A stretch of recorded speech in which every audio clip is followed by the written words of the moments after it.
Hi guys, I am Ayushi, your mentor for law entrance exams, and welcome to Law Digest. So many students have this doubt that the kinds of amendments that are prescribed under the constitution, they include different kinds of varieties. Now, what are these varieties, these majorities that are there that are prescribed in the constitution? How do they differ from each other? Words like simple, absolute, special majority appear at different places. So in this video, we are going to discuss all these majorities. Mostly they are three in number. We are going to discuss them and I will try to dispel this confusion with respect to such majorities. Before moving forward, if you want to look at such videos where you can get your doubts clarified with respect to legal concepts, or you want to know something about law or with respect to the legal current affairs that is there, then what you can do is you can subscribe to this channel, press the bell icon for instant updates. Now, starting with the types of amendments that are prescribed, there are three kinds of majorities that are there in the constitution. So now an amendment can be made to the constitution through a simple majority. Simple majority meaning majority of what? Majority of parliament. Here, everywhere we are speaking of majority of the parliament. Now, simple majority means, simply it means that more than half the people present and voting. So here the members that we are considering are present and voting. I'll simplify it further. Now we are speaking of parliament here. So there are two houses, Lok Sabha and Rajya Sabha. Now in Lok Sabha, there are 545 members that are sitting. So at present 545 members are there in Lok Sabha, and in Rajya Sabha the same number is 245. Irrespective of the total membership that is prescribed in the constitution, at present this is the strength. Now simple majority means half the amount of people, majority of the people present and voting. So to have majority, it is necessary that you need to have at least 50%. Now this 50% will be of the members who are present and voting. This may not be of the total membership. Now all of these members may not be present in the parliament when the voting is going on, where simple majority is required. So it may happen that, for example, only 400 people are there. They are present and they're sitting for voting. So simple majority will be 200. That is 50%, half of this number. This is called simple majority. Simple majority is required for certain amendments, like if you want to establish a new state, change the boundary, or there is abolition of legislative council as such. In those cases, simple majority is required. Now next we are looking at special majority. Special majority, this is prescribed under Article 368, which speaks of constitutional amendment, which basically describes the procedure. So there are certain areas where special majority is required.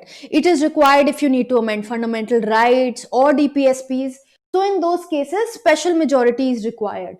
Now what actually is special majority? Let us understand. So here we saw that it is half the number of people present and voting. Special majority has another criteria which includes absolute majority and two-third majority. Now what does this mean? So what is absolute majority? Absolute majority is 50% of the total membership.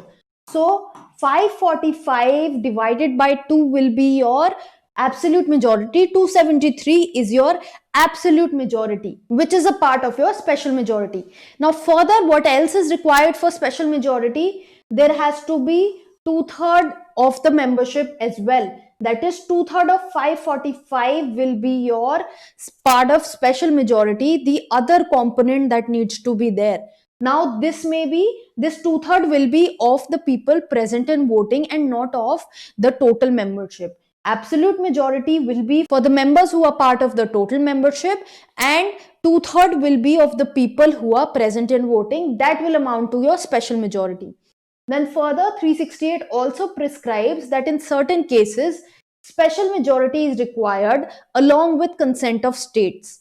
Now, this may happen in certain cases like election of the president, or if you want to make amendment to the lists that are there to the constitution in Schedule 7, and all other such grounds that are prescribed in Article 368. So Article 368 prescribes all further cases where consent of legislatures is also required along with your special majority.